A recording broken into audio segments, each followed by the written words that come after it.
کہ چھوٹے چھوٹے مفتیوں نے فتوے دینے شروع کر دیا، وہ شرم کرو۔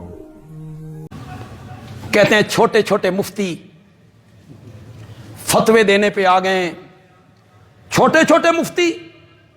دارالعلوم دیوبند اٹھائیے فتاوی دارالعلوم دیوبند، حضرت یہ فرصت ملے نا فتاوی دارالعلوم دیوبند اٹھائیے، چھوٹے چھوٹے مفتی کہہ کے آپ اس بات کی اہمیت کو ختم کرنا چاہتے ہیں۔ جس مفتی کا میں ذکر کرنا چاہتا ہوں نا وہ مفتی اعظم دیوبند ہے، مولانا عزیز الرحمان۔ اٹھاؤ فتاوی دارالعلوم دیوبند، اس میں انہوں نے یہ نہیں لکھا کہ مرنے کے بعد میت کے گھر میں کل خوانی ہو یا قرآن خوانی ہو، شریعت اس کی اجازت نہیں دیتی، یہ بدعت ہے۔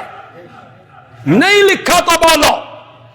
اور اگر مفتی اعظم دیوبند نے لکھا ہے نا تو پھر تمہارے کہنے سے یہ چھوٹے چھوٹے مفتی چھوٹے نہیں ہو جاتے۔ چھوٹے چھوٹے مفتی فتوے جاری کر رہے ہیں۔ کیا فتویٰ جاری کی ہے؟ یہی تو فتویٰ جاری کی ہے کہ مرنے پر وہی کام کرو جو میرے نبی نے کیے تھے، میرے نبی کے صحابہ نے کیے تھے۔ اس میں کون سا جرم ہے؟ اس میں تو ہم یہی راستہ دکھا رہے ہیں کہ تمہاری اور ہماری کامیابی نبی پاک کے طریقوں میں چلنے میں ہے، یہی تو ہم کہہ رہے ہیں۔ آپ کہتے ہیں نہیں، ہماری اور آپ کی کامیابی علاقے کی رسم و رواج پہ چلنے میں۔